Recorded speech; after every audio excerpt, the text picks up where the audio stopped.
Hola, ¿qué tal? Muy buenos días. Vamos a dar el estudio del domingo 31 de mayo. 31 de mayo ya se fue el mes.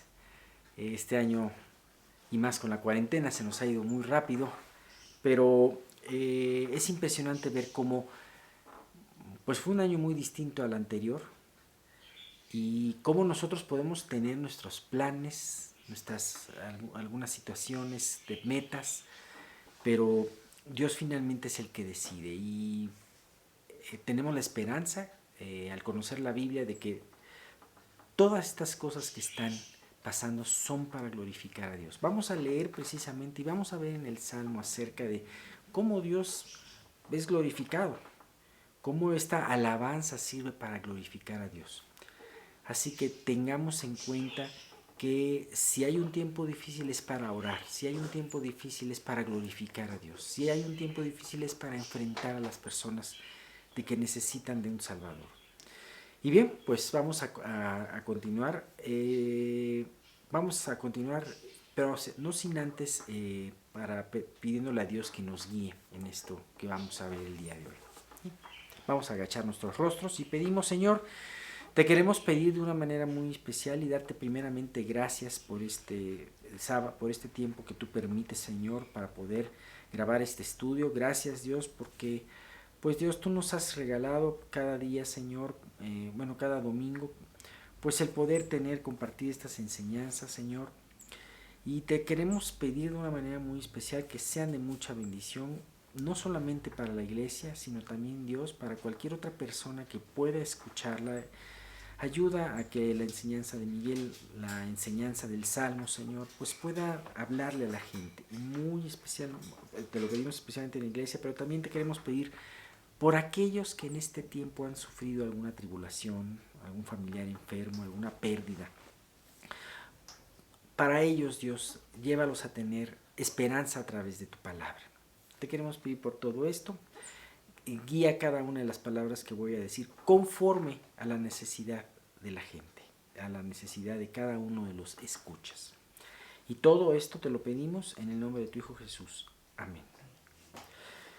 Les recordamos, estamos viendo el Salmo 86 y estamos viendo la segunda parte. La segunda parte, como se los dije, era del Salmo, del versículo 8 al 13.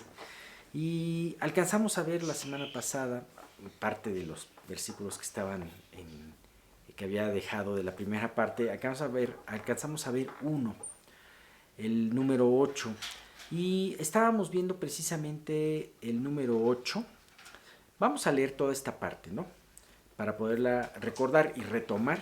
Dice: oh Señor, ninguno hay como tú entre los dioses, ni obras que igualen tus obras.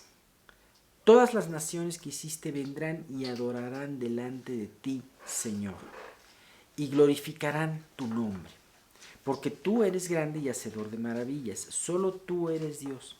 Enséñame, oh Jehová, tu camino, y encamíname y caminaré yo en tu verdad. Afirma mi corazón para que te tema tu nombre. Te alabaré, oh Jehová, Dios mío, con todo mi corazón, y glorificaré tu nombre para siempre.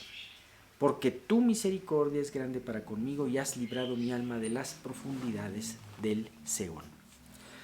Bien, habíamos visto desde el 8 acerca de que, oh Señor, ninguno hay como tú entre los dioses, ni obras que igualen sus obras. Y estábamos viendo precisamente cómo Dios no se deja sin testimonio. Y cómo a pesar de hoy en día que hay una vorágine de filosofías en contra de la palabra de Dios, de pensamientos, de tendencias, y todas ellas, algunas pueden ser muy distintas de otras, pero todas ellas tienen como una característica comunes que van en contra de lo que dice la palabra de Dios, niegan la palabra de Dios. Sin embargo, el Señor no se queda sin testimonio. Hemos visto cómo Dios da un testimonio a través de las cosas hechas, a través de su creación, eso lo dice el Salmo 19, pero también da un testimonio pues a través de otras cosas, por ejemplo la palabra de Dios. Estábamos viendo cómo es la maravilla que ha tenido 3.500 años de antigüedad. Se empezó hace aproximadamente 3.500 años y se acabó hace aproximadamente 2.000 años. Y vemos una maravilla en la palabra de Dios. Y vemos que aunque es un libro muy antiguo, cómo ha sido el libro más difundido en toda la historia de las diferentes literaturas, pero además es el libro que más traducciones tiene en más idiomas. Eso es un milagro. Y eso es de que Dios no pasa desapercibido, de que Dios no se queda sin testimonio. Y, ¿sabes? Dios nos ha encomendado a nosotros, a ti y a mí, el poder con nuestra vida, hablarles a los demás. Primeramente hablarles a nuestros familiares a través de nuestra vida y a través de las oportunidades que Él nos dé, pero también mostrar su obra delante de otras personas. A veces es triste cómo hay ocasiones en que pues, las demás personas te ven y les cuesta trabajo preguntar o preguntan de lejitos. Pero no te desanimes. El trabajo es de Dios y Él es el que gana las almas. Bien, vamos a ver el versículo 9. Una vez que hablamos de la idolatría y una vez que hablamos de que Dios es el único Dios, es el Dios vivo, ahora vemos esta promesa que dice: todas las naciones que hiciste vendrán y adorarán delante de ti, Señor, y glorificarán tu nombre. Definitivamente esto es algo que ahora no se ve. No, al contrario. Las naciones están en contra de Dios, están en contra de Dios porque lo niegan a Él y niegan sus principios. Por eso digo que están en contra de Dios. Ajá. Y sin embargo, esta preciosa profecía todavía no tiene cumplimiento, pero vamos a ver que se cumple, que se va a cumplir en un futuro, dice una parte de la palabra, y todo ojo le verá. Y dice otra parte que además toda rodilla se inclinará a Él. Todos reconocerán que hay un Dios. Ajá. Claro, tú puedes reconocer que hay un Dios, habiéndolo reconocido anteriormente y aún habiendo sufrido la aflicción de aquellos que le conocen en manos de los que no le conocen. Y entonces, ¿cuál va a ser tu encuentro con Dios? Va a ser un encuentro alegre. Pero por otra parte, tú puedes ser la otra parte en donde finalmente digas: sí sé que hay un Dios, pero lo reconocí demasiado tarde. Ajá.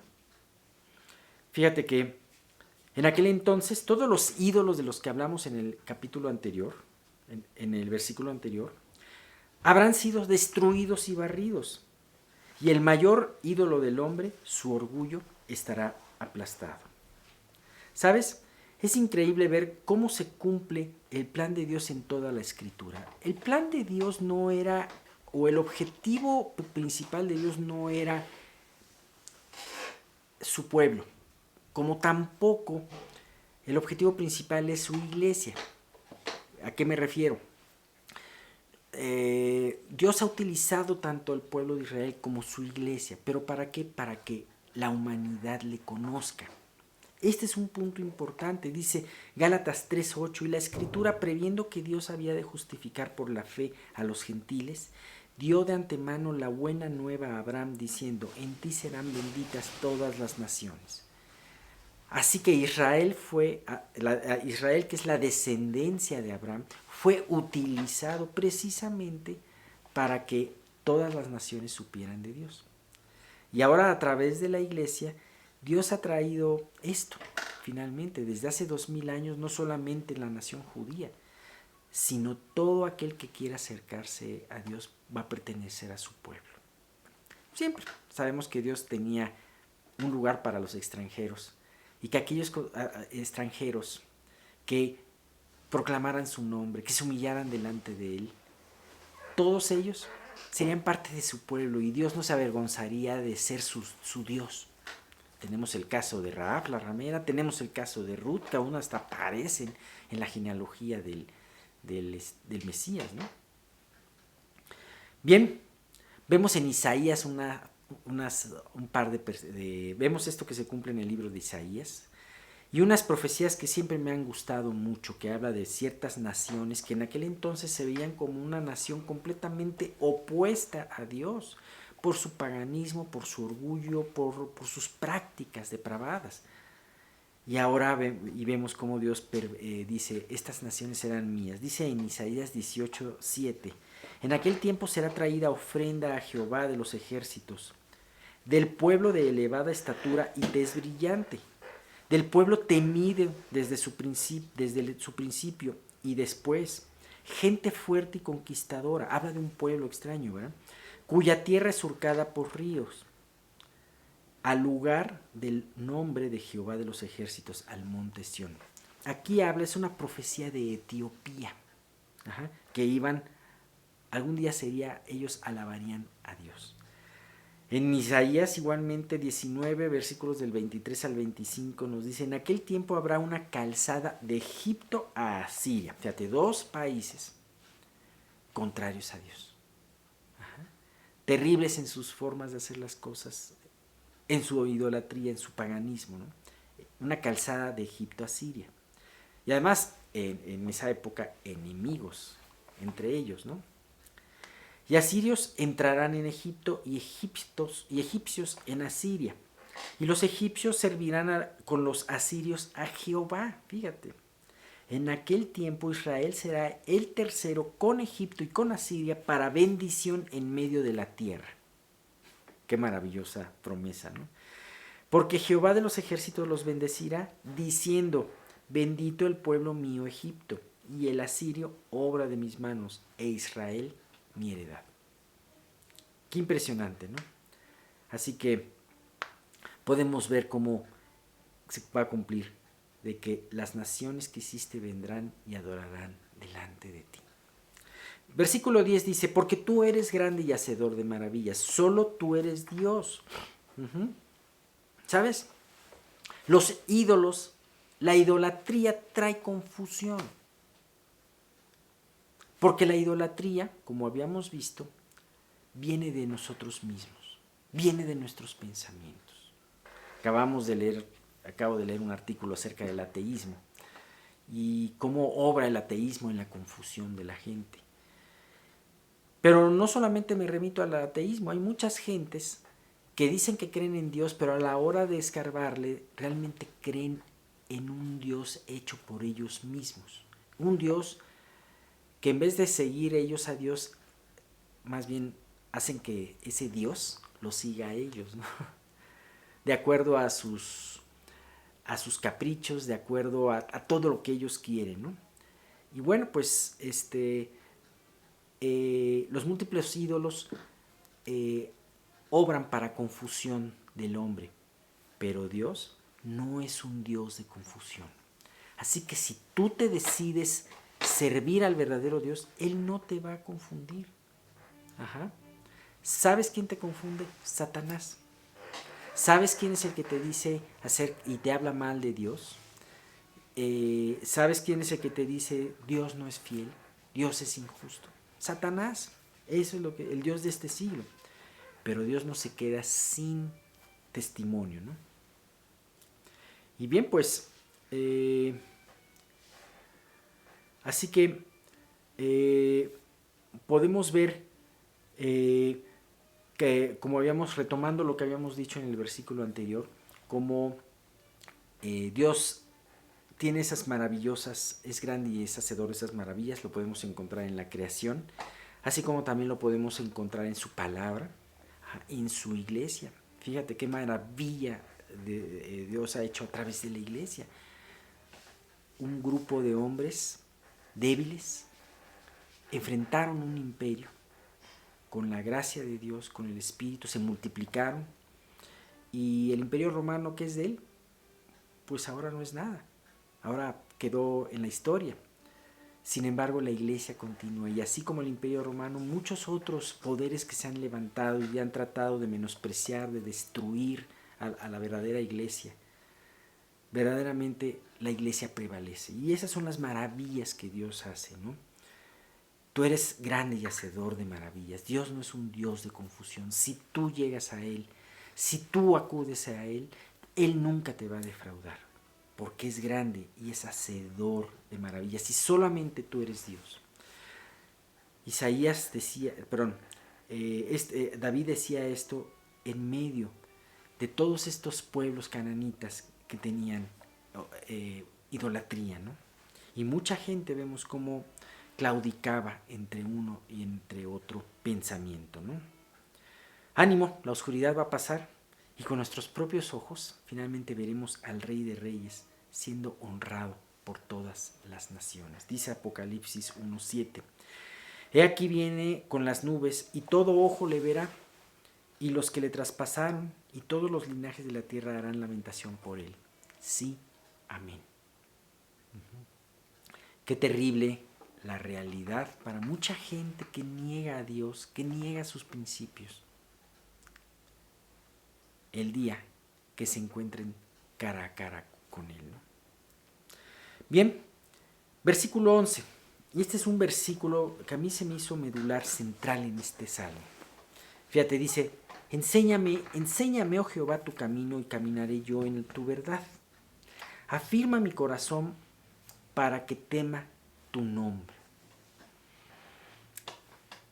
Estamos viendo una parte del Salmo en donde hay puras alabanzas. Sin embargo, de repente David pone casi en medio de esta parte otra petición como las del principio. Sin embargo, si nos fijamos, es una petición muy distinta, puesto que realmente la petición que David le hace a Dios no es una petición de emergencia, no es una petición de que lo libre, como las anteriores. Dios, ten misericordia de mí, líbrame, guárdame, en fin, todo eso, ¿no? Sino es una petición en un tiempo de urgencia, pero es una petición viendo más allá. Es una petición en donde no solamente me interese que tú me saques adelante, sino realmente me interesa tener una relación que vaya creciendo, que vaya de menos a más, que vaya cada vez mejorando. Enséñame, oh Jehová, tu camino, caminaré yo en tu verdad. Ajá. Y fíjate que aquí David clama por el anhelo de seguir creciendo en el camino del Señor, por lo cual le pide primero, enséñame, y después, afírmame. Ajá. ¿Alguien de ustedes ha sido maestro? ¿Sabes? Si no has sido maestro de alguien extraño, muy probablemente has tenido hijos y en cierto tiempo de sus vidas, si no es que hasta hoy, sigue siendo su maestro. Bien, yo creo que no hay mejor frase que un maestro de algo pueda escuchar, sino que su pupilo, la persona a la que le enseña, de su viva voz le diga, enséñame. ¿Por qué? Porque esta frase conlleva dos cosas. Número uno, una humildad de reconocer, yo no sé. Por eso te pido que tú me enseñes. No hay nada más frustrante que tratar de enseñarle a una persona que cree que sabe todas las cosas. Pero no hay nada más agradable que enseñarle a una persona que dice, yo no sé, enséñame. Ajá, necesito que tú me enseñes. Pero además eso, no solamente habla de la humildad, que esta es una humildad que le agrada a Dios, sino también esto habla de de una disposición del corazón. Porque no sé las cosas como las debo de saber, estoy dispuesto, Dios, a que tú me hables. Hoy estoy leyendo en estos días el libro de Job. Y es un ejemplo que hemos tratado en muchas ocasiones. Ve la actitud. Aunque Job tenía una actitud muy buena, una actitud recta y mejor la de sus amigos, pero ve la actitud de él y la de sus amigos. Sabemos mucho. Sabemos hablar mucho. Tenemos todas nuestras ideas acerca de Dios. Estoy hablando, me refiero como si fuera a los amigos de Job o el mismo Job, ¿no? Tenemos estas ideas de Dios, ¿no? Y muchas de esas ideas son verdaderas, son correctas, pero muchas veces llegamos a conclusiones muy sesgadas, muy desviadas con respecto a nuestros propios intereses. A veces nos atrevemos de filtrar la Biblia y entonces decimos, bueno, esto sí le hacemos caso, esto no le hacemos caso. Porque este es en el Dios que yo creo y no, pero esto, yo creo que Dios es un Dios paciente, misericordioso.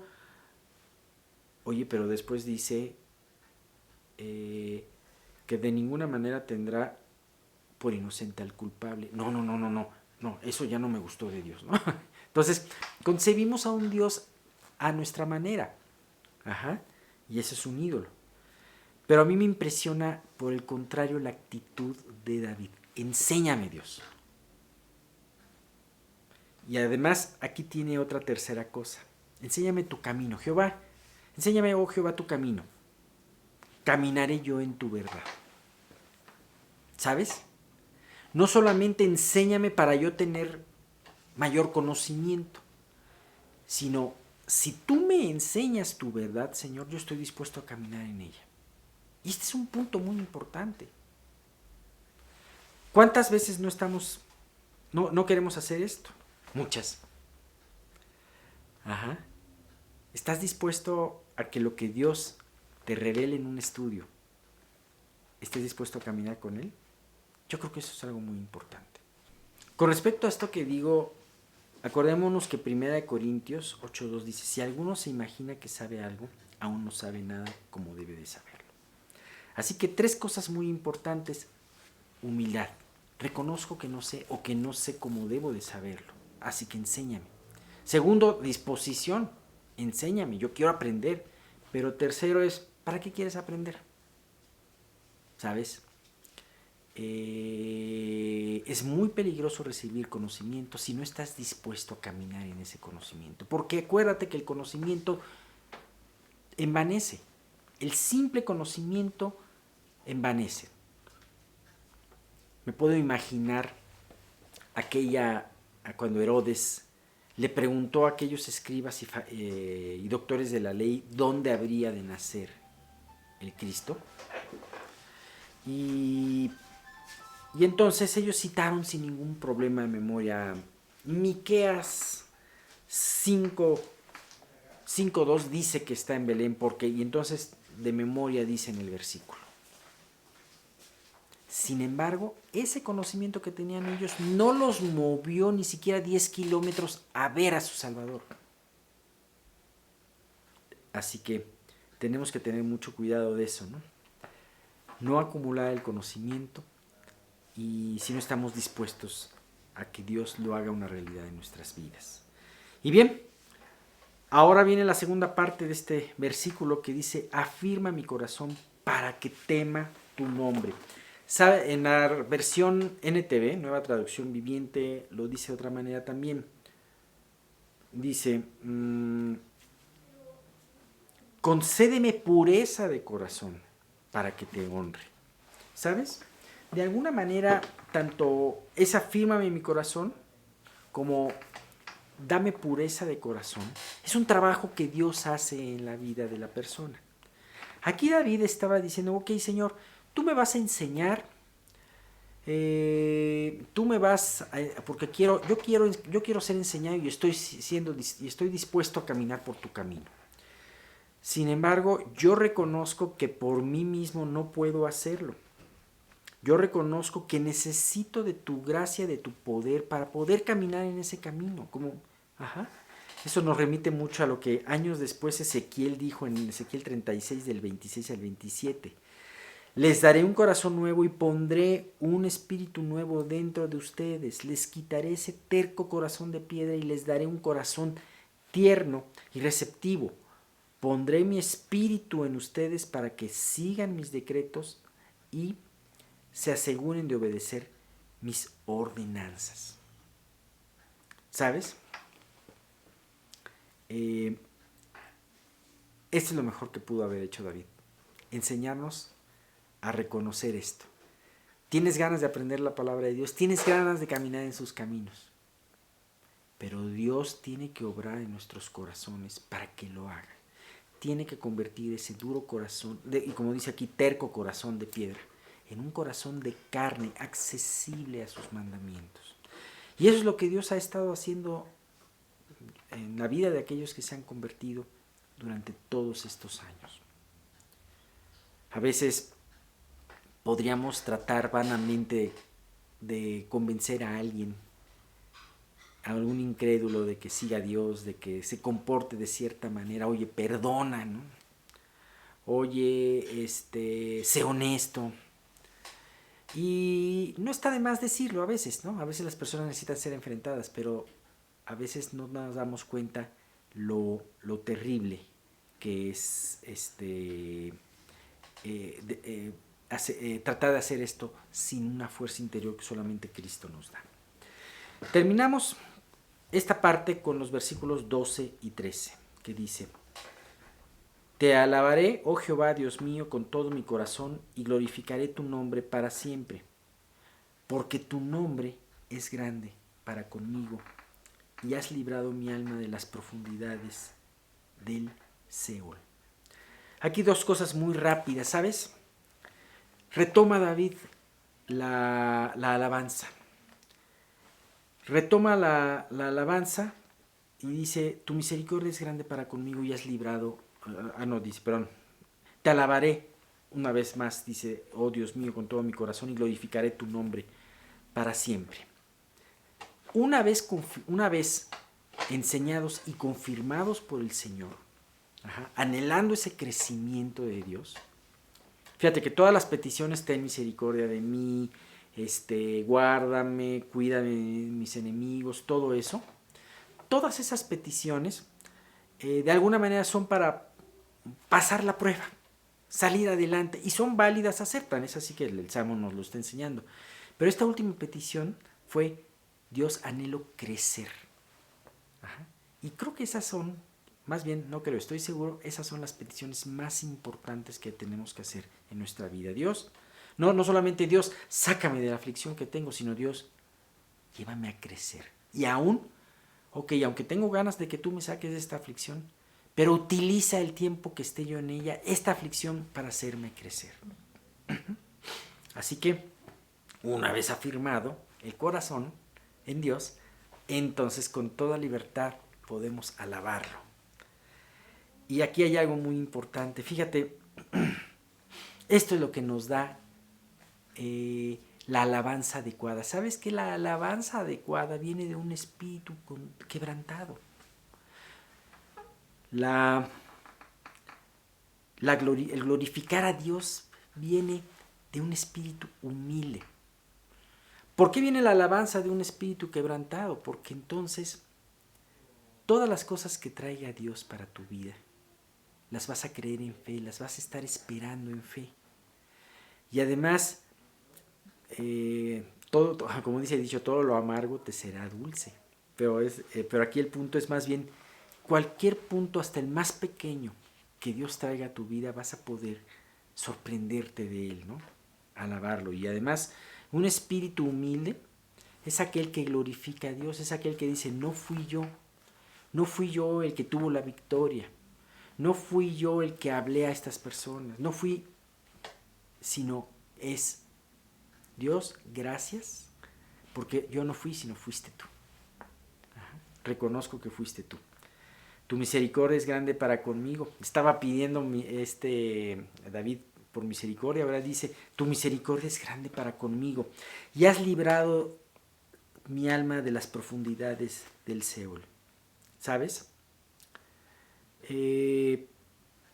¿Estás consciente de dónde te ha librado Dios? ¿Estás consciente de que si ya eres una persona salva, que realmente necesitabas la salvación porque tu vida iba para perdición? ¿Estás consciente de eso?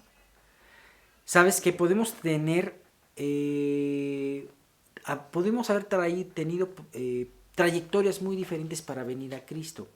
Hay quienes han venido a Cristo de una vida muy lastimada por el pecado, sumergida en problemas legales, en divorcio, en drogas, en tantas cosas.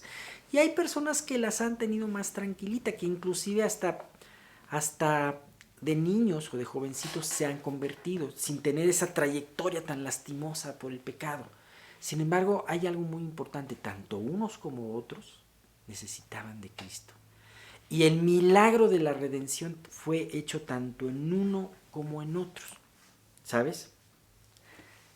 Van a ir al infierno tanto los hijos de los narcotraficantes como los hijos de los pastores que no se han convertido.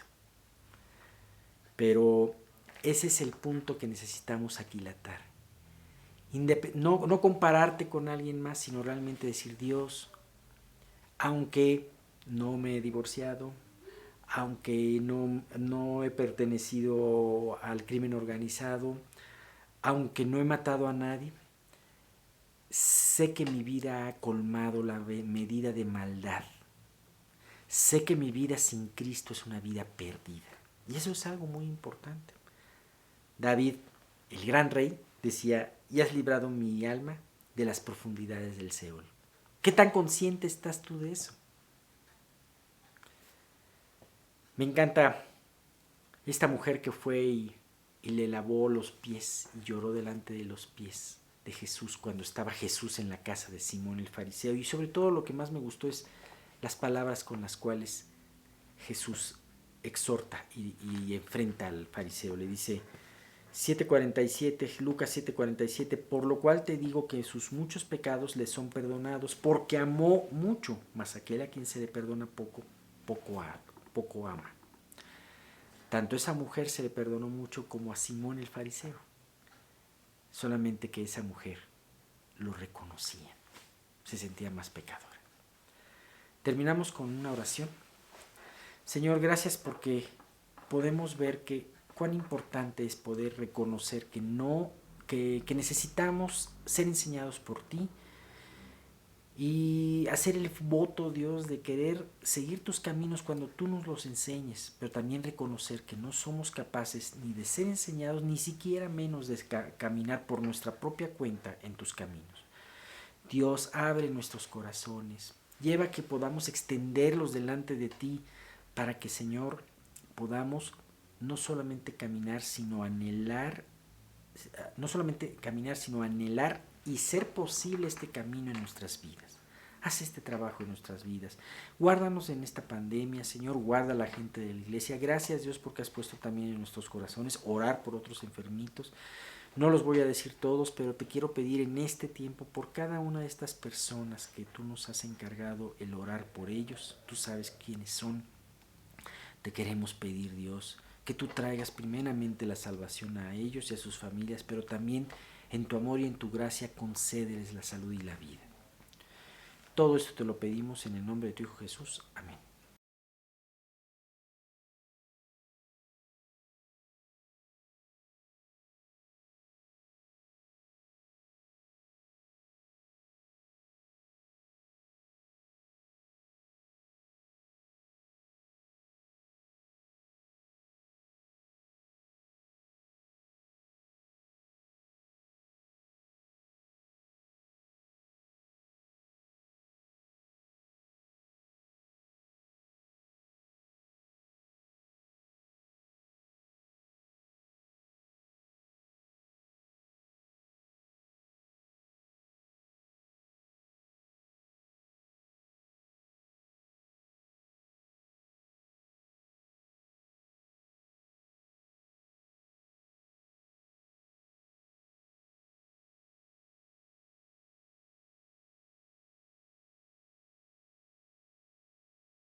Muy buenos días a todos en este domingo por la mañana,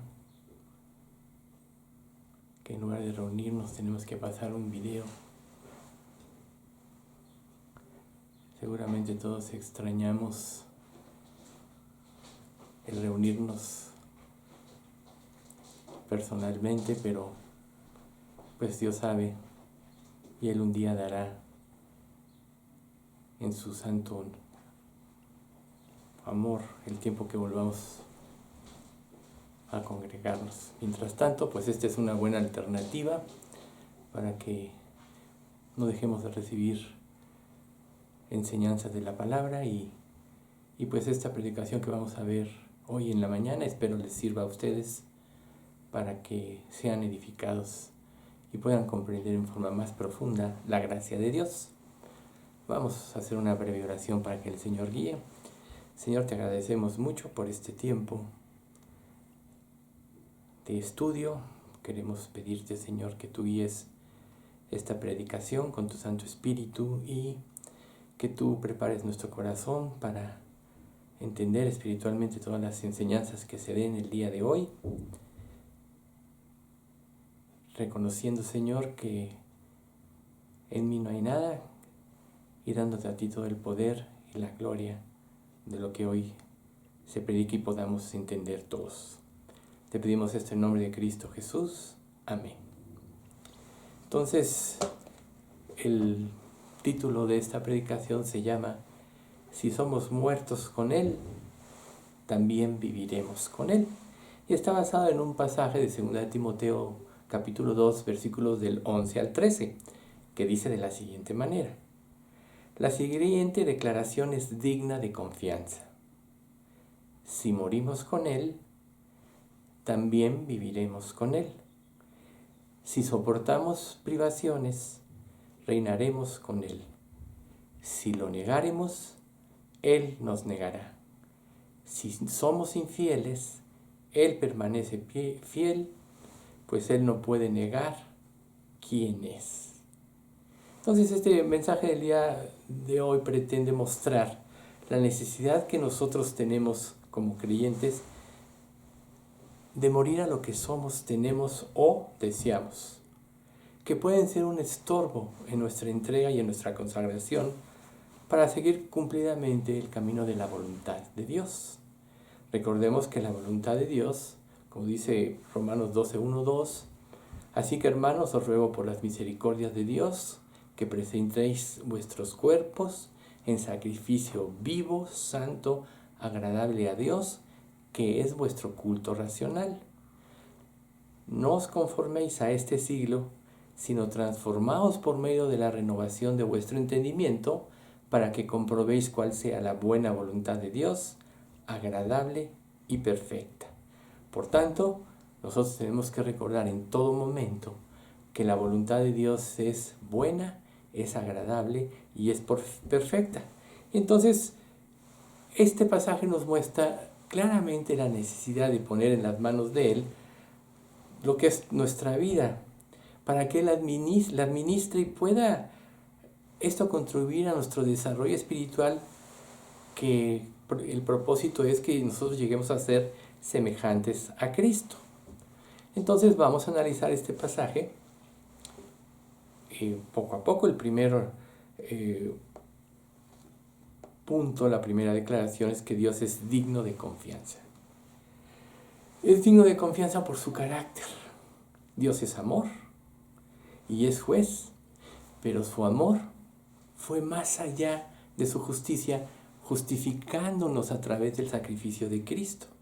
Por tanto, si Dios dio todo lo que amaba, si no escatimó a su propio Hijo, ¿cómo no nos dará también con Él todas las cosas? Esa es precisamente la razón por la que Dios es digno de confianza. Y nosotros, en nuestra relación con Él, siempre debemos acercarnos de esta manera, como dice Romanos 5:5. Acerquémonos pues confiadamente al trono de la gracia para alcanzar misericordia y hallar gracia para el oportuno socorro. Para alcanzar misericordia y hallar gracia para el oportuno socorro. Entonces, la primera parte de nosotros es que nosotros tenemos que saber que para que Dios nos bendiga ampliamente y para que su voluntad pueda ser una realidad en nuestra vida, tenemos nosotros que morir. Como dice la segunda frase del pasaje que estamos viendo en 2 Timoteo capítulo 2, si morimos con Él, también viviremos con Él. Entonces, se refiere a la participación espiritual de los creyentes en la muerte y resurrección de Cristo. Obviamente que nosotros, al creer en Cristo, estamos involucrados con este trabajo divino que marcó las épocas y que fue el objetivo de Dios desde antes de la creación del mundo. En el capítulo 6 de Romanos, de versículos 4 al 8, dice de la siguiente manera: porque somos sepultados juntamente con Él para muerte por el bautismo, a fin de que como Cristo resucitó de los muertos por la gloria del Padre, así también nosotros andemos en una nueva vida. Porque somos plantados juntamente con Él en la semejanza de su muerte, así también lo seremos en la de su resurrección. Sabiendo esto, que nuestro viejo hombre fue crucificado juntamente con Él, para que el cuerpo del pecado sea destruido, a fin de que no sirvamos más al pecado, porque el que ha muerto ha sido justificado del pecado. Y si morimos con Cristo, creeremos que también viviremos con Él. Entonces, Cristo en los días de su carne repetidas veces habló de la necesidad de obedecer siempre al Padre. Y cuando Él llevó a cabo su obra, cuando la consumó en la cruz, Él ahora espera que todos los que nos acerquemos a Él podamos sufrir esta transformación de morir a este cuerpo de pecado y resurgir a una nueva vida.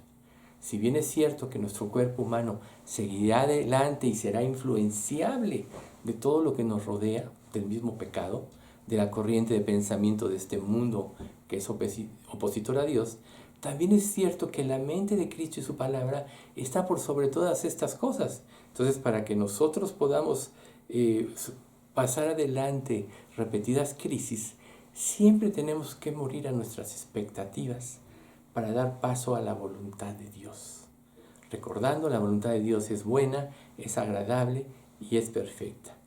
Y entonces, Cristo mismo, al renunciar a su deidad y hacerse hombre, se sometió a Dios Padre en obediencia absoluta a su palabra. Y todos los que sigamos este mismo camino, tenemos que tener esta consigna de someternos al Padre en obediencia a su palabra, ya que su palabra implica la mayor sabiduría que puede existir, porque es la palabra de Dios, porque representa a Cristo mismo. Dice la Escritura, hablando de Cristo: y aunque era hijo, por lo que padeció, aprendió la obediencia. Y habiendo sido justificado, vino a ser autor de eterna salvación a los que obedecen. Y habiendo sido perfeccionado, vino a ser autor de eterna salvación a los que obedecen. Por eso podemos ahora ser salvos. Y por eso nosotros también, desde el momento que ponemos nuestra fe y esperanza en Cristo, arrepintiéndonos de nuestros pecados, Dios nos va a ir perfeccionando para hacernos a la imagen de Cristo. Al hacernos a la imagen de Cristo, en nuestra conversión nos va a dar el mismo tratamiento que le dio a Él, mediante el cual Él pudo aprender pues todo de Dios, se vació de sí mismo, y Dios quiere que ahora nosotros nos hagamos semejantes a Él, como dice Juan 4:17. En esto se ha perfeccionado el amor de Dios en nosotros, para que tengamos confianza en el día del juicio, pues como Él es, así somos nosotros en este mundo. Primera de Juan 4:17. Como Él es, así somos nosotros en este mundo. Entonces Dios nos está preparando para nuestra vida futura. Sabemos que Dios nos ha dado vida eterna y que la vida está en sus manos. Y que el que tiene al Hijo tiene la vida, y el que no tiene al Hijo de Dios no tiene la vida. Por tanto, si nosotros ya nos hemos identificado con Cristo y hemos creído en Él, debemos de saber que tenemos que morir a muchas cosas que pueden interferir con la voluntad de Dios. Y esto se va a dar en la medida que nosotros desarrollemos un compañerismo cada vez más íntimo con Él. Recuerda que si nosotros mantenemos este compañerismo, Él nos va a influenciar a la santidad, nos va a influenciar a la obediencia, así como si tenemos compañerismo con el mundo y con sus insidias, nos va a influenciar a la rebeldía, a la desobediencia y muchas otras cosas como grandes pecados. Pero Dios nos ha dado un parámetro que supera cualquier tentación, y es su amor. Miren lo que dice Primera de Juan 3, del 1 al 3. Mirad cuál amor nos ha dado el Padre para que seamos llamados hijos de Dios. Por eso el mundo no nos conoce, porque no le conoció a Él. Amados, ahora somos hijos de Dios y aún no se ha manifestado lo que hemos de ser. Pero sabemos que cuando Él se manifieste, seremos semejantes a Él porque le veremos tal como Él es. Y todo aquel que tiene esta esperanza en Él se purifica a sí mismo, así como Él es puro. Y todo aquel que tiene esta esperanza en Él se purifica a sí mismo, así como Él es puro. Entonces, cualquiera que se identifique plenamente con Dios va a tener este anhelo de purificarse y limpiarse de todas aquellas cosas que pueden estorbar el camino de la voluntad de Dios. Nosotros tenemos que poner toda nuestra motivación en esto. Generalmente en la vida somos motivados por muchas cosas y cuando somos motivados pues sacamos fuerzas de debilidad, empeño, programamos una mente para cumplir a lo que estamos motivados. ¿Cuánto mayor creer en el amor de Dios y en su plan perfecto, que tiene carácter eterno? Recuerden, esta vida es pasajera, como dice Santiago capítulo 4. La vida es como neblina que aparece por un rato y luego se desvanece. Esta vida va a pasar muy rápido en comparación a lo que es la eternidad. Es un segundo, es como un abrir y cerrar de ojos. Pero nuestra eternidad quedará definida en lo que hagamos en esta vida. El primer paso es creer en Cristo y hacernos hijos de Dios. Y luego es conformar nuestra vida a su voluntad para glorificarlo. Entonces, Él quiere que en todo momento permanezcamos en Él. Como dice 1 Juan 2:28. Y ahora, hijitos, permaneced en Él, para cuando se manifieste tengamos confianza, para que en su venida nos alejemos de Él avergonzados. Para que cuando se manifieste tengamos confianza, para que en su venida no nos alejemos de Él avergonzados. Imagínense ustedes que el día que su mirada escudriñadora, como lo narra el capítulo 1 de Apocalipsis, en sus ojos como llama de fuego, es que todo lo escudriña, todo lo sabe.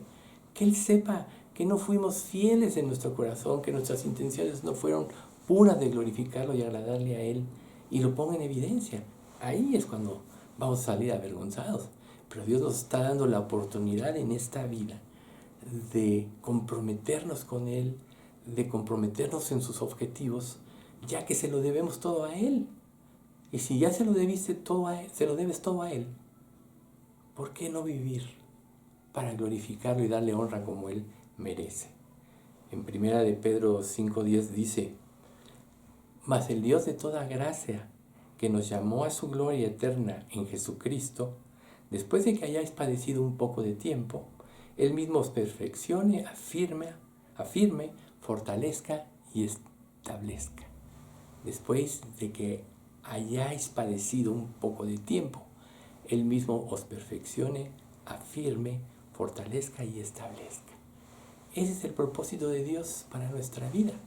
Y si tenemos que padecer diversas pruebas es porque Dios a través de ellas nos ayuda a morir a nosotros mismos, abatiendo nuestro orgullo, que es lo que se puede rebelar contra Él, y dando paso a su voluntad, que reitero, es buena, agradable y perfecta. Entonces pasamos a la segunda parte del pasaje. Si soportamos privaciones, reinaremos con Él. Privaciones o aflicciones, si las soportamos. Sí, Dios nos va a perfeccionar a través de las pruebas. Pero si nosotros nos mantenemos firmes en la fe y la confianza en Él, terminaremos victoriosos. Los creyentes que perseveran en medio de cualquier circunstancia dan evidencia de su fe, de la autenticidad de su fe. Los que no perseveran tan solo van a evidenciar que no creyeron realmente. Pero en Cristo es diferente, pues las privaciones o los sufrimientos que nos llevan a depender de Dios en todo momento, y así Él se glorifica con la provisión que nos da. Dice en Colosenses 1:23, si en verdad permanecéis fundados y firmes en la fe, y sin moveros de la esperanza del Evangelio que habéis oído, el cual se predica en toda la creación que está debajo del cielo, del cual yo, Pablo, fui hecho ministro. Él quiere que permanezcamos fundados y firmes en la fe. Pero para poder tener esa fe, tenemos que saber que Dios es veraz, que Él no se equivoca y que cuando seguimos sus pasos se va a dar el fruto que Él planeó. Pero si seguimos un camino diferente, entonces, lógicamente, tendremos problemas y enfrentaremos muchas dificultades. Pero en las aflicciones que sufrimos, por medio de ellas Dios nos perfecciona para que nosotros seamos cada día más semejantes a Cristo. Veamos, por ejemplo, el caso de Israel, aquellos 40 años que caminó por el desierto, después de que no quiso entrar inmediatamente en la tierra prometida, que Dios les habría dado pues toda la gracia para que lo hicieran. Pero su duda los llevó en el desierto, y Dios ahí, en el desierto, hizo un trabajo en sus vidas. En ese entonces se los pudo haber colmado de bienes y de muchas cosas, pero Él decidió darles el maná cada día. Inclusive les dijo, salvo el día de reposo, el día previo al día de reposo, no podéis recolectar del maná más que lo que sea necesario para la comida de un día. Y muchos incrédulos recolectaron más de la cuenta y se agusanó. Pero cuando llegó el viernes, el día previo al reposo, recolectaron doble y no se agusanó. Pero ¿cuál es el objetivo de esto? Que Dios quería que dependieran de Él, que aprendieran a depender de Él día con día. Por eso dice la Escritura, más buscad primeramente el reino de Dios y su justicia, y todo lo demás vendrá por añadidura. Los afanes de esta vida nos distraen de la verdadera consagración, de creer en Él, de alimentar en nuestra alma la confianza en su poder y en su amor. Entonces, Dios nos dará carácter en la medida que dependamos de Él. Pero si no dependemos de Él, entonces pues no desarrollemos ese carácter y en el momento de las pruebas fracasaremos. Pero miren lo que dice Romanos 8:18. Pues tengo por cierto que las aflicciones del tiempo presente no son comparables con la gloria venidera que en nosotros ha de manifestarse. Las aflicciones del tiempo presente no son comparables con la gloria venidera que en nosotros ha de manifestarse. ¿Por qué no creerle a Dios esta promesa? Él te dice, no hay comparación, es como del cielo a la tierra. ¿Por qué concentrarnos en nuestras aflicciones que nos lleva a la autoconmiseración y no concentrarnos en la provisión y en el poder de Dios que nos lleva a la dependencia de Él? Si levantar lástima de ti mismo diera resultado, ¿por qué habría de haber venido entonces Cristo? Es que esto no te saca de las dificultades, al contrario, solo te hunde más. Pero si dependes de Dios, las promesas te sacan adelante. Recuerda el esfuerzo alcanzado y multiplica las fuerzas al que no tiene ningunas. Isaías 40:29. Entonces, una de las promesas que Él nos da precisamente, si soportamos este tiempo presente de aflicciones, es que para siempre nos hará reyes y sacerdotes para Dios nuestro Padre. Y lo dice en varios pasajes que están en Apocalipsis 1, 6, 5, 10, 20, 4 y 6. Vamos a leerlos. Y nos hizo reyes y sacerdotes para Dios su Padre. A Él sea la gloria e imperio por los siglos de los siglos. Amén. Y nos ha hecho, 5:10, y nos ha hecho para nuestro Dios reyes y sacerdotes, y reinaremos sobre la tierra. 24, y vi tronos y se sentaron sobre ellos los que recibieron facultad de juzgar, y vi las almas de los decapitados por causa del testimonio de Jesús y por la palabra de Dios, los que no habían adorado a la bestia ni a su imagen, y que no recibieron la marca en sus frentes ni en sus manos, y vivieron y reinaron con Cristo 1000 años. Y ahora el 26, bienaventurado y santo el que tiene parte en la primera resurrección. La segunda muerte no tiene potestad sobre él. Estos sobre estos, sino que serán sacerdotes de Dios y de Cristo y reinarán con Él 1000 años. ¿Qué más quieres que Dios te prometa? Te ofrece un reino milenario y después de que termine este reino milenario que Cristo entregue bajo toda autoridad sometida a sus pies el reino a Dios, estaremos en un mundo nuevo, con cielos nuevos, donde ya no habrá ninguna relación con el pecado porque ya no existirá. Será algo hermoso.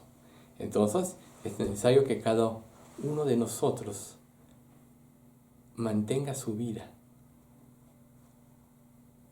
en obediencia, en una fe fiel, para que Cristo sea glorificado.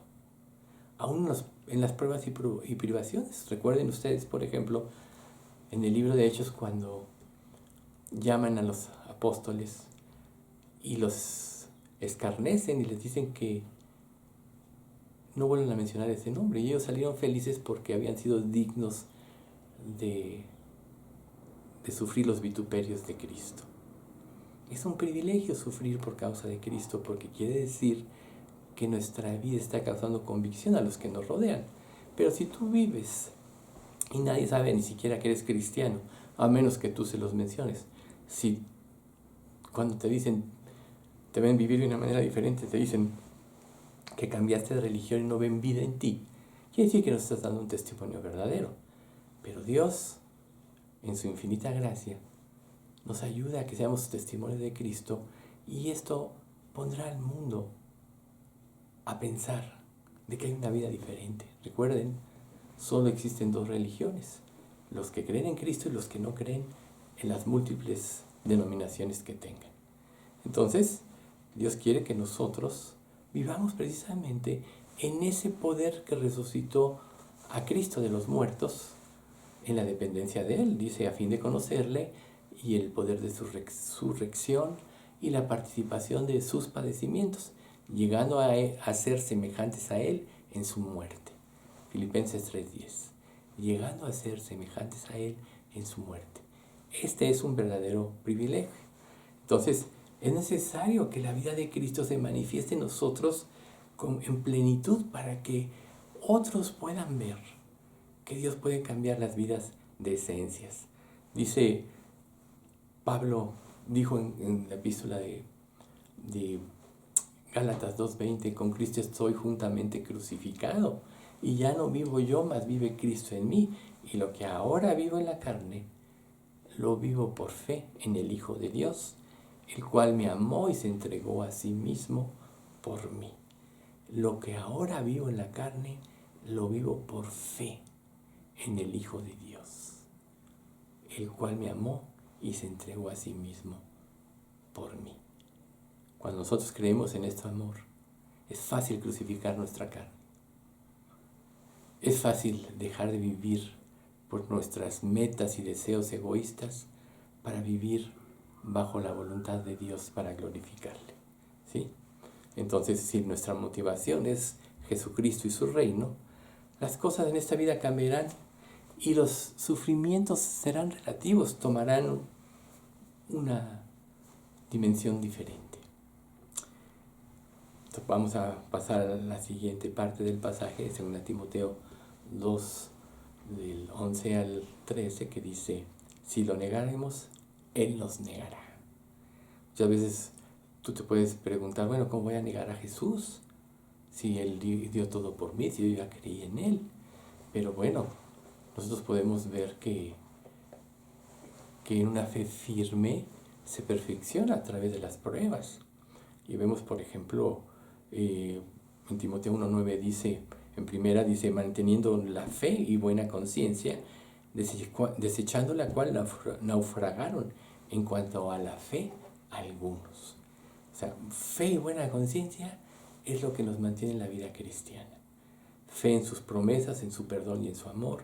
Y limpia conciencia o buena conciencia precisamente es que confesemos cualquier pecado que cometamos, que confesemos cualquier debilidad que nos inclina al pecado, o cualquier ídolo que se anteponga a que hagamos la voluntad de Dios. Mantener una limpia conciencia nos da una fe inquebrantable. Entonces, Los que niegan de esta manera a Cristo, los que en el momento de las pruebas no reaccionan como deben de ser, quizás sea una evidencia de que nunca permanecieron en Él. Miren lo que dice 1 de Juan 2:19. Salieron de nosotros, pero no eran de nosotros, porque si hubiesen sido de nosotros, habrían permanecido con nosotros. Pero salieron para que se manifieste que no todos son de nosotros.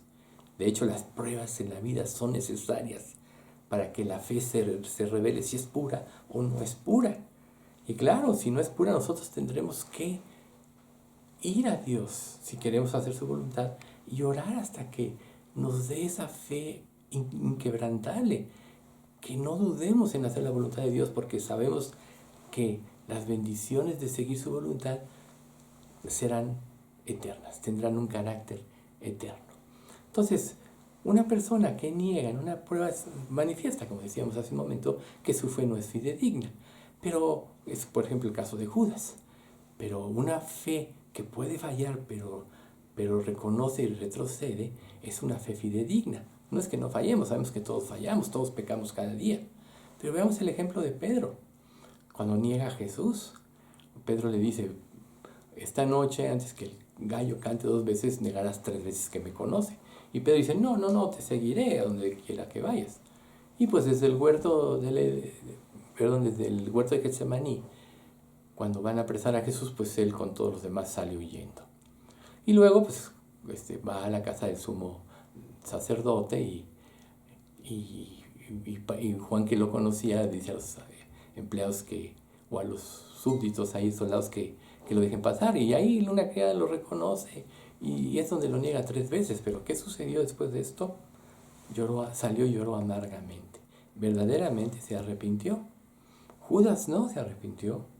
Él tomó su vida en sus manos y, como dice la misma escritura, se suicidó, se ahorcó, colgando de un árbol. Hasta le llamaron ese campo de sangre a Celdama. ¿Ven ustedes? Entonces ahí vemos nosotros la diferencia. Pero Judas se acercó a Dios con motivos equivocados. Por eso era codicioso y extraía dinero de la bolsa. Seguramente el apóstol Juan lo vio y por eso lo desenmascara. Pero Pedro sinceramente le buscaba. Entonces sí falló, pero él se arrepintió. Y Judas no se arrepintió. Se quitó la vida por su propia cuenta. Y eso es una evidencia de que su fe no fue verdadera, si no hubiera reaccionado como Pedro. Entonces, Dios, de hecho, nos hizo a nosotros nuevas criaturas cuando creemos en Él, para que haya buenas obras, como dice Efesios 2:10, porque somos hechura suya, creados en Cristo Jesús para buenas obras, las cuales Dios preparó de antemano para que anduviésemos en ellas. Las buenas obras solo pueden tener un buen fundamento, el de Cristo. Él es el árbol bueno. Las obras del humano sin Cristo no tienen el fundamento de la santidad y del amor, sino el fundamento del egoísmo, la maldad y el pecado. Ese es el árbol malo que se menciona en el capítulo 7 de Mateo, en el Sermón del Monte. El árbol bueno da fruto bueno, el árbol malo da fruto malo. Entonces, Dios quiere que persistamos que tomemos conciencia de nuestra necesidad de seguirlo a Él y no seguir en nuestros propios caminos, que nos llevarán a demostrar que tenemos realmente desconfianza en Dios. Porque ¿por qué desobedeces? Porque no confías. Si obedecieras, demostrarías que confías. Pero en las cosas que Dios te ha mostrado que no has sido obediente, solo demuestras que no estás confiando en Él. Y esta desconfianza te puede llevar a la ruina. Por eso Dios dice, porque todo el que quiera salvar su vida la perderá, pero el que pierda su vida por causa de mí del Evangelio, la hallará. El que quiera salvar su vida, que es seguir bajo sus propios principios, bajo sus propios deseos, bajo sus propios caminos, le impedirá creer en Jesús y no se salvará. Pero el que pierda su vida, el que niegue seguir su propia voluntad y sus propios caminos porque cree que los de Dios son mejores y más altos, ese salvará su vida. ¿Sí? Muchos en esta vida se quieren negar a morir para dar paso a la voluntad de Dios, pero esto los lleva a una hipocresía que tarde o temprano será evidente ante los demás, ¿sí? Se presentan como personas espirituales, pero realmente no pueden engañar a muchos, al menos no por mucho tiempo.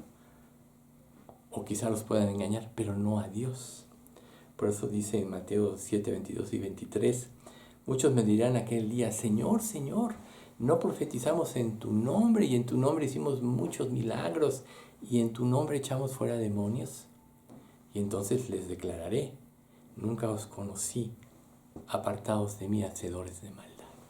A Dios no lo vas a poder engañar, aunque te presentes como una persona espiritual, si de esencia no has cambiado. Por eso lo mejor es ir a cara descubierta ante Dios y que como somos, sin hipocresía, para que Él nos pueda ayudar. Pero si llegas justificándote, si llegas racionalizando, aprobando tus pecados a través de este proceso de pensamiento, pues ¿cómo Dios te va a ayudar? Él quiere que nos presentemos a Él abiertamente para que nosotros podamos ser ayudados por Él. Entonces, yo te aconsejo que no te apartes de Dios nunca, búscalo hasta que lo encuentres, ¿sí? No le des la espalda, porque si te avergüenzas, Él se avergonzará de ti. La continuación de Marcos 36 al 38, capítulo 8, dice, porque ¿de qué aprovechará el mundo si ganare, al hombre si ganare todo el mundo y perdiere su alma? ¿O qué recompensa dará el hombre por su alma? Porque el que se avergonzare de mí y de mis palabras en esta generación adúltera y pecadora, el Hijo del Hombre se avergonzará también de él cuando venga en la gloria de su Padre con los santos ángeles. Si tú en vida te avergüenzas de Cristo y lo niegas, Él, cuando venga a redimir a los escogidos, se avergonzará de ti y estarás fuera. Entonces, si recordamos que Dios se compromete a hacernos bien y no mal, y su palabra es verdad porque Él es veraz, entonces esto nos motivará a cambiar nuestra actitud. ¿Qué mayor bien nos puede hacer Dios que el haber dado a su Hijo en lugar de nosotros en el castigo eterno por nuestros pecados?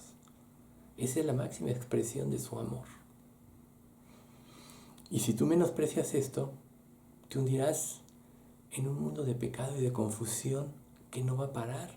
Recuerda, la caída es vertiginosa, pero más vale que nosotros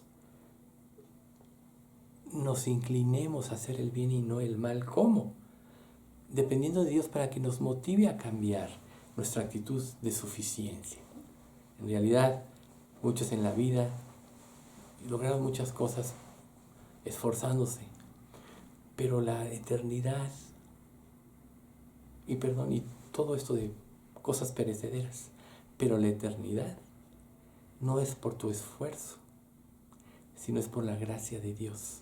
Recuerda, por gracia sois salvos por medio de la fe, y esto no de vosotros, pues es don de Dios, no por obras para que nadie se gloríe. La gracia y el arrepentimiento son un don de Dios. Entonces, cuando tú sufres por Él, debes de saber que es para que su gracia abunde en ti.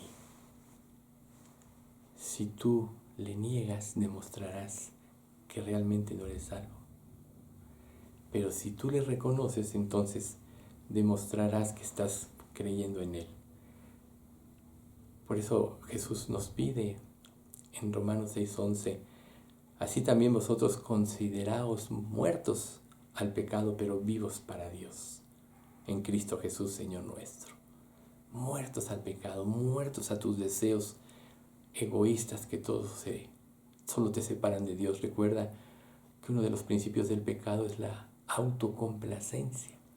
Y la autocomplacencia es egoísmo, porque te lleva a dañar a los demás y a ti mismo en tu relación con Dios.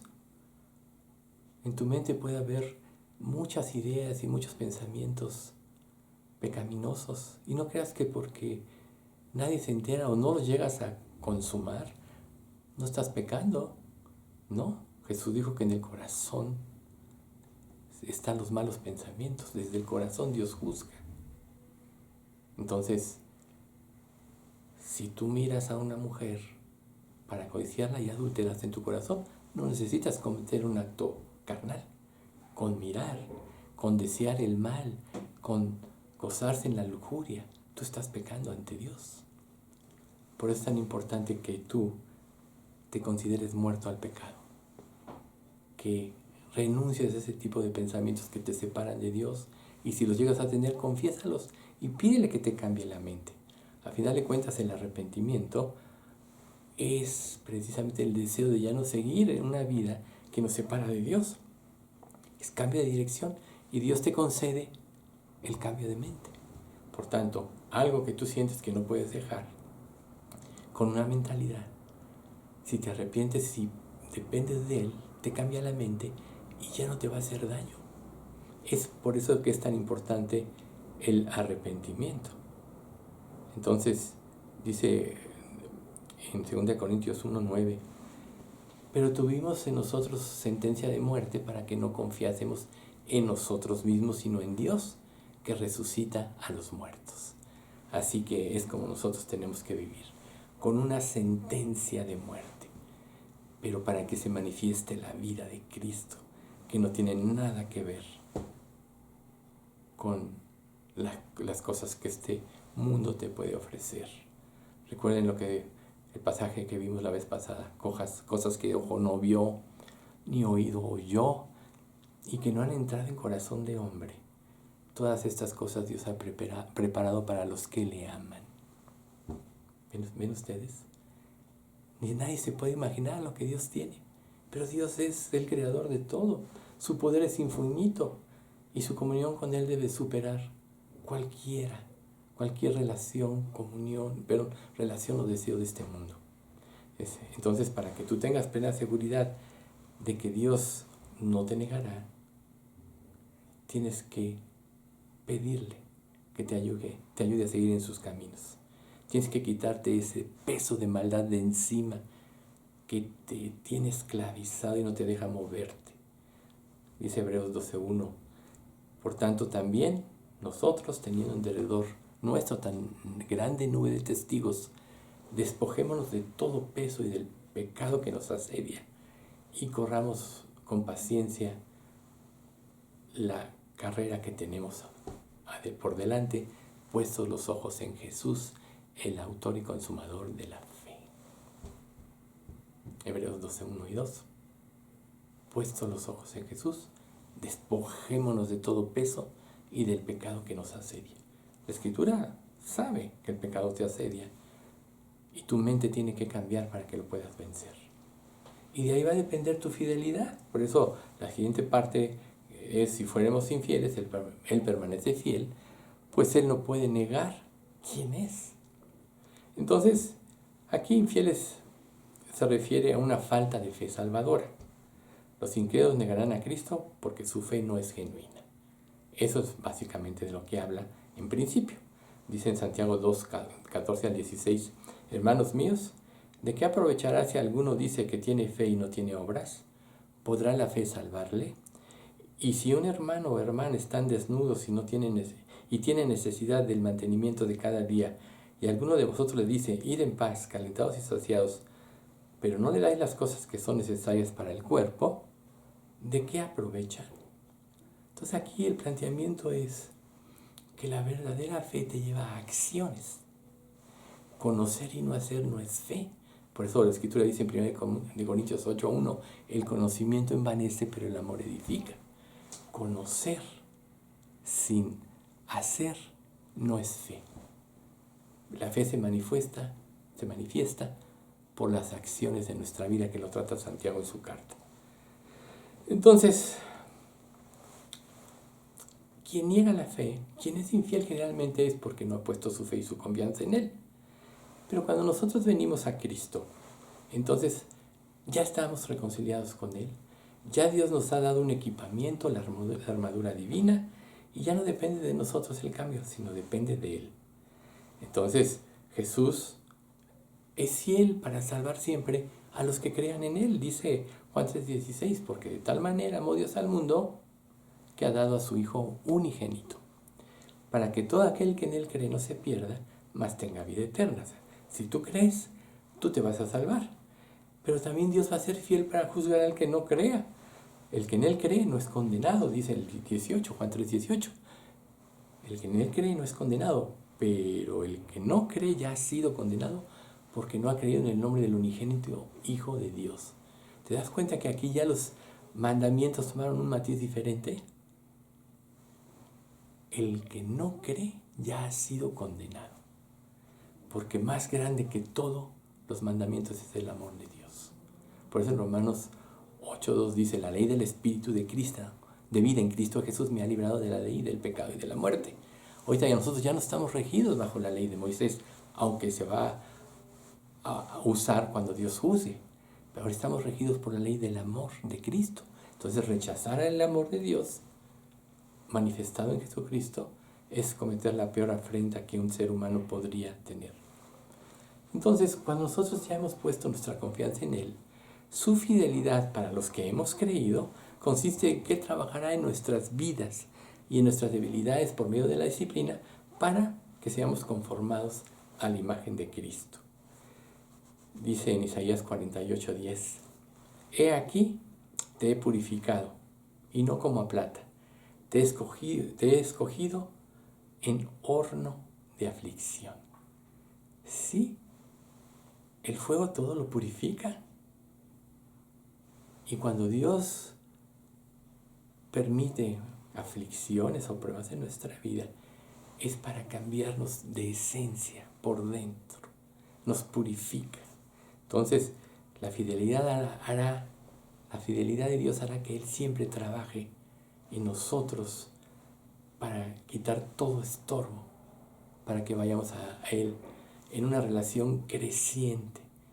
Y en la medida que vayamos experimentando su amor, viviremos más plenos. Entonces, sabemos que en esta vida, tristemente, siempre nos encontraremos en una lucha interna que no nos dejará en paz. Pero miren lo que dice Gálatas 5:17.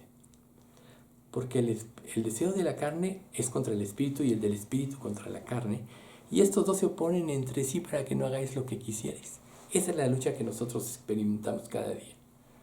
Pero la fe, que es lo que vence al mundo, es precisamente lo que nos va a permitir depender de Dios y es lo que va a cambiar nuestra mente.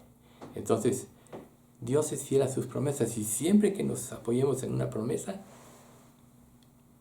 vamos a cambiar.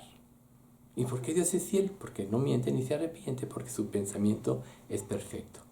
Entonces, eso dice Números 23:19, ¿no? Dios no miente, Dios no es hombre para que mienta, ni hijo de hombre para que se arrepienta. Él dijo y no hará, habló y no lo ejecutará, porque Él es perfecto y no se equivoca.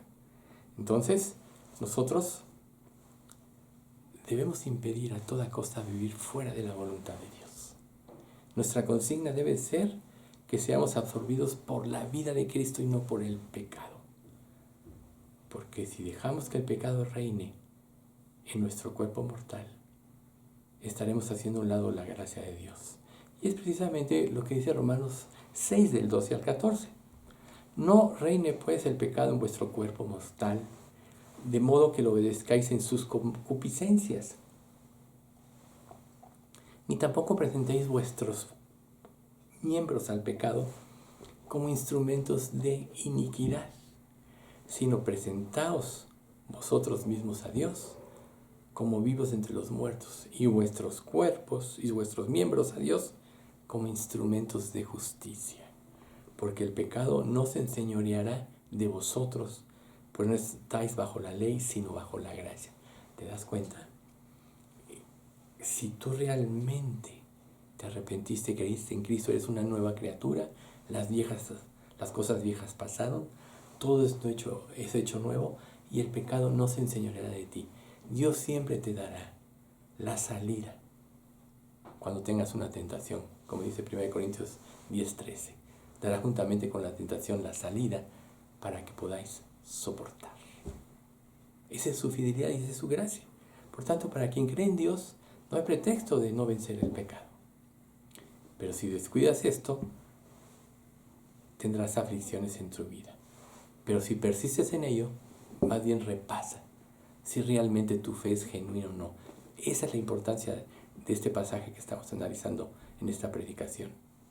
Entonces, recuerda que la fidelidad de Dios es para siempre. Una vez que tú estás en Cristo, Dios siempre ya te ve perfecto a través de Cristo y como un Padre amoroso te va a disciplinar. Pues Él ya hizo todo el trabajo en la cruz. Cristo nos justificó para siempre. Recuerda, justificarnos para siempre es que nos perdonó nuestros pecados pasados, presentes y aún futuros. Y a través del sacrificio quedó satisfecha la ira de Dios contra el pecado. Por tanto, si estás en Cristo, Dios ya no tiene nada contra ti. Solo te va a ayudar por su gracia, porque ya has sido reconciliado y ahora eres su hijo, a que tú seas cada día más parecido en Cristo. Una persona, si es juez en un juzgado, juzgará conforme a la ley. Pero si ese juez tiene hijos y si un hijo se equivoca, actuará con misericordia. Hasta dice un dicho, la ropa sucia se lava en casa. Y Dios tratará con nosotros, con nuestros pecados, para edificación, no para destrucción. Y cuando trate con el impío será para destrucción, porque rechazó la gracia de Dios. Entonces, nosotros tenemos que vivir humillados ante Él. Si es que en verdad hemos recibido su amor, dice la Escritura en 1 Juan 5, 14 y 15. Y esta es la confianza que tenemos en Él, que si pedimos alguna cosa conforme a su voluntad, Él nos oye. Y si sabemos que Él nos oye en cualquiera cosa que pidamos, sabemos que tenemos las peticiones que hayamos hecho. ¿Se dan cuenta? Cuando tú vives en esa relación ya de padre a hijo y pides algo conforme a su voluntad, Él te oye. Y si Él te oye y es conforme a su voluntad, es una realidad que te va a dar lo que le pediste. Eso es la verdadera fe. Pero el que tiene pecado, su mala conciencia lo acusa. La mala conciencia te impide creer porque te dice, tú no mereces que Dios te dé. Te dice, porque hiciste esto, esto y esto.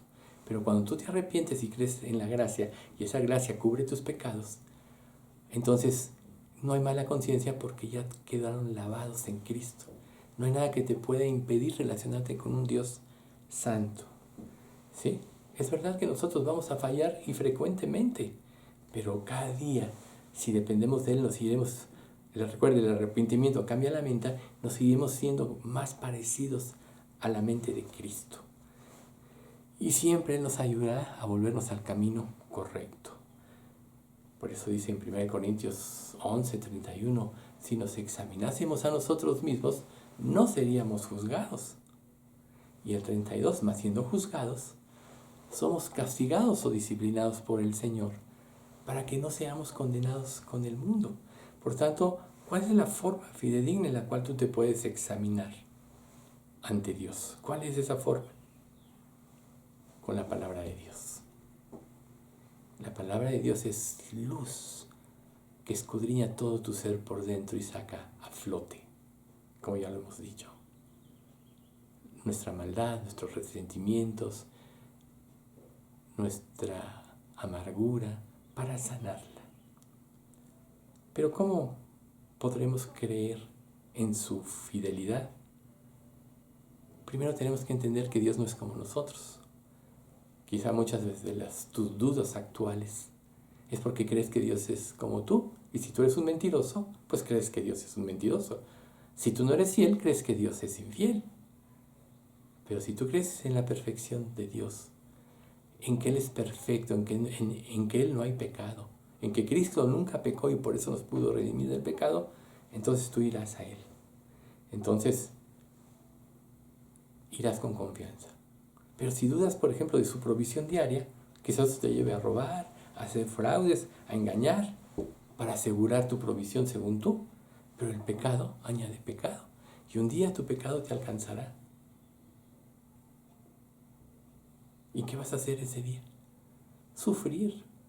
Cuando Dios, a través de su palabra, te puede hacer prevenir muchas cosas, tan solo dependiendo de Él. Si no, no existiría este versículo de Romanos 8:32 que dice: el que no escatimó a su propio Hijo, sino que lo entregó por todos nosotros, ¿cómo no nos dará también con Él todas las cosas? ¿Cómo no nos dará también con Él todas las cosas? Si Dios dio lo que más amaba, ¿qué más no te puede dar? Todo. Él ya te dio todo en Cristo. Solo que Él, en esta vida, su objetivo es formar a Cristo en ti. Y Cristo se forma en ti a través de la obediencia y la sumisión. Y si tú eres fiel a esto, Él va a permanecer fiel, porque no puede negar su naturaleza de amor y de santidad. Entonces todas tus oraciones serán respondidas. Pero si tú dudas de Él, dice la Escritura en Juan 9:31, y sabemos que Dios no oye a los pecadores, pero si alguno es temeroso de Dios y hace su voluntad, a ese oye. Entonces haz esta pregunta: ¿sientes que Dios te escucha o que no te escucha? Si sientes que no te escucha es porque tienes mala conciencia. Pero Dios es fiel. Tienes que trabajar en ti mismo hasta que creas que Dios te da todo de acuerdo a sus promesas. Pero no te va a dar nada que te separe de Él o que te lleve a pecar. Muchos se decepcionan porque Dios quiere que les conceda cosas que van a fomentar su egoísmo, o algo que les concede va a convertirse en idolatría, en algo que se anteponga entre Él y Dios. Idolatría es todo lo que se antepone a nuestra consagración, sea una persona, sea algo material, el amor al prestigio, al reconocimiento, etc. Eso es idolatría, el amor a ti mismo antes que Dios. Por eso, si somos muertos con Él, también viviremos con Él. Si le negáramos, Él nos negará. Si fuéramos infieles, Él permanece fiel. Entonces, una vez que tú viniste a Cristo, Él siempre va a ser fiel a ti. No desperdicies la gracia de Dios. No la tomes en poco, porque es tu todo. Vamos a dar gracias. Padre, te damos gracias por esta predicación. Gracias por poder escudriñar este pasaje para entender mejor tu fidelidad y tu amor, y para entender, Señor, lo que nosotros somos y que necesitamos plenamente de ti. Y te pedimos que nos ayudes a despojarnos de nosotros mismos, que muramos a nuestros intereses egoístas y a todo aquello que se puede oponer a que nosotros hagamos tu voluntad. Sabemos que por nosotros mismos no podemos, pero confiamos en la gracia tuya que nos diste en Cristo. Así que damos por hecho que será una realidad que tú nos ayudarás. Y Padre, tú conoces los corazones de todos los que vean este video. Te pido que tú toques el corazón si alguien realmente no ha creído en ti, no ha puesto su fe en ti, para que se arrepiente y te rinda su vida creyendo en Cristo, y tú lo sanes y lo salves. Te pedimos todo esto, Padre, en nombre de Cristo Jesús. Amén. Que Dios los acompañe en este día.